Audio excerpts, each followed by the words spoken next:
একবার যদি আমার মন থেকে কেউ উঠে যায়,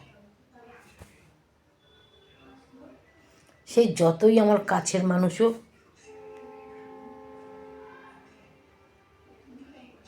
তার প্রতি আমার আর টান থাকে না আগের মতন।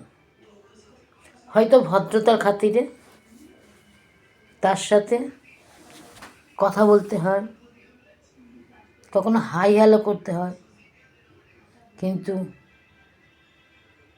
এই মনের এই টানটা আমি মন থেকে মেনে নিতে পারি না।